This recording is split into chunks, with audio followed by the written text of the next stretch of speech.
नमस्कार, स्वागत है आप सभी का। आप देख रहे हैं एनएमएफ न्यूज। आपके साथ मैं हूं नम्रता चौधरी। ईरान से बेहद चिंताजनक तस्वीरें सामने आ रही हैं। ये तस्वीरें हम आपको ईरान से ही दिखा रहे हैं, जहां पर सबसे बड़ा, अब तक का सबसे बड़ा नरसंहार हुआ है। आपको जानकर ताज्जुब होगा कि जिस तरीके से प्रदर्शनकारियों पर गोलीबारी की गई, उसमें 12,000 के मारे जाने की आशंका है।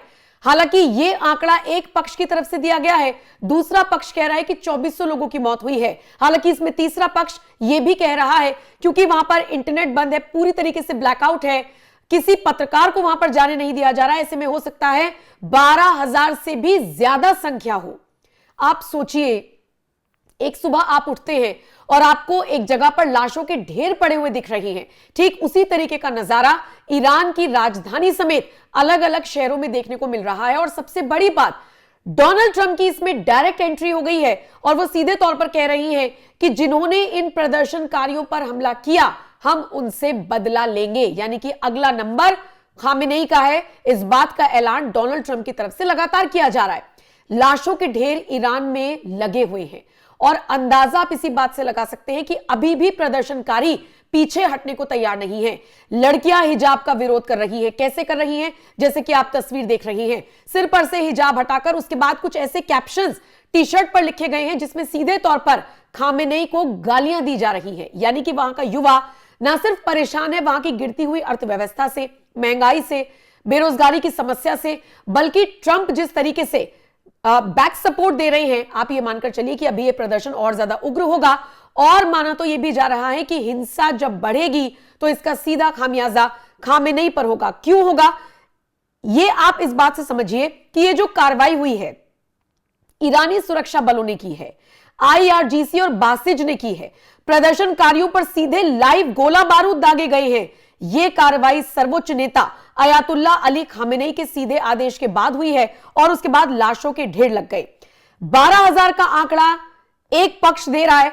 मानवाधिकार समूह जैसे HRANA और एमनेस्टी इंटरनेशनल 2,000 मौतों की पुष्टि कर रही हैं। लेकिन चूंकि इंटरनेट बंद है, ब्लैकआउट पूरी तरीके से हो रखा है, अलग अलग तरीके से लोग लिख रहे हैं अपनी अपनी बातों को।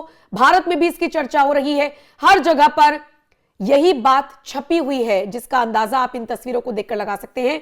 अमेरिका वहां पर रह रहे लोगों से यह भी कह रहा है कि ईरान छोड़ दीजिए। यानी ईरान में अब जल्द ही बड़ी जंग शुरू हो सकती है।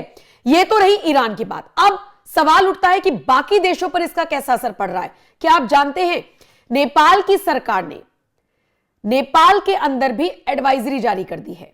नेपाल के साथ साथ और देश भी एडवाइजरी जारी कर रही हैं, जिनको ऐसा लगता है कि उनके ऊपर इस चीज का असर हो सकता है। कहा यह जा रहा है नेपाली नागरिकों से, आप अपने अपने घरों से बाहर ना निकले, बेवजह किसी मसले में ना पड़े, किसी भी चीज में आप फिलहाल हिस्सेदारी ना ले, कोई ऐसी चीज जो आपके लिए नेगेटिव जा सकती है।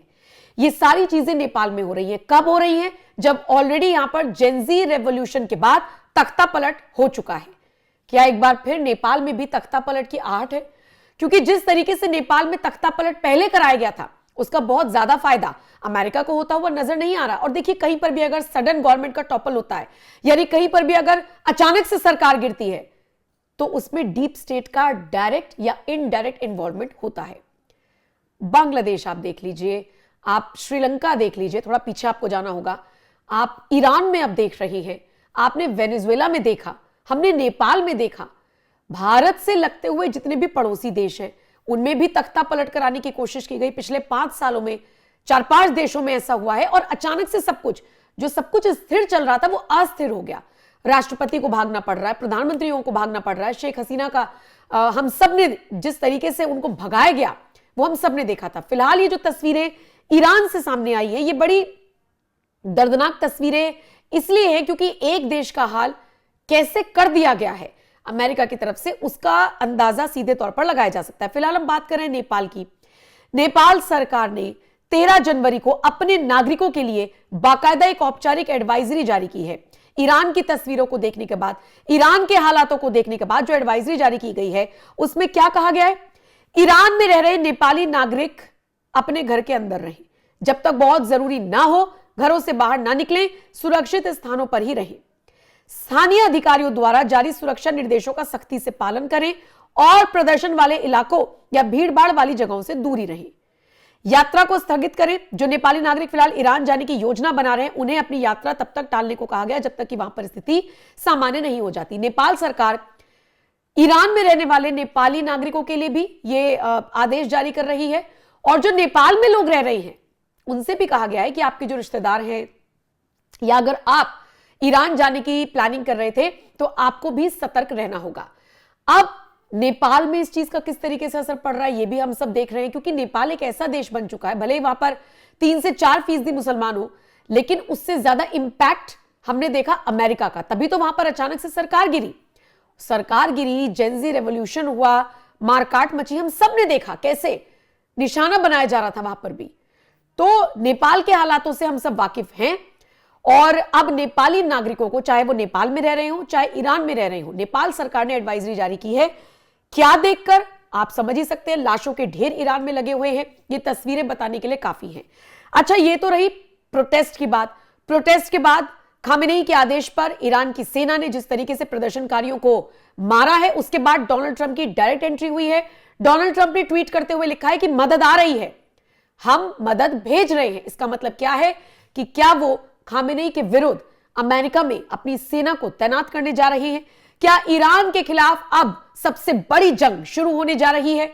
हर जगह यह खबर छपी हुई है, और मानकर चलिए अमेरिका उत्तेजित कर रहा है, उकसा रहा है वहां के प्रदर्शनकारियों को, उन्हें देशभक्त बता रहा है। ईरानी देशभक्तों, पीछे हटने की जरूरत नहीं है, हम आपके लिए मदद भेज रहे हैं। यह अमेरिका की तरफ से कहा गया है, डोनाल्ड ट्रंप की तरफ से कहा गया है। अब इसी से आप अंदाजा लगाइए कि यह जंग थमने वाली नहीं है। अच्छा, यह तो बात रही कि अमेरिका कैसे सपोर्ट कर रहा है। क्या आप जानते हैं वहां के लोग मस्जिदों को जला रहे हैं, वहां की जो लड़कियां हैं वो हिजाब को उतारकर फेंक रही हैं। क्यों? क्योंकि वो अब इस्लाम के अगेंस्ट में अपनी एक लड़ाई को शुरू कर रही है। ऐसा देश है ईरान जहां पर मुसलमान ही है सारे, सबसे बड़े धर्मगुरु हैं वहां पर, और उनके खिलाफ अगर इस तरीके का प्रोटेस्ट है जिसमें आप ये देखकर चलिए कि खामेनेई को गाली दी जा रही है सीधी सीधी। कौन सोच सकता था? खामेनेई के पोस्टर्स जलाए जा रहे हैं, उनको गालियां दी जा रही हैं। इसका क्या मतलब है?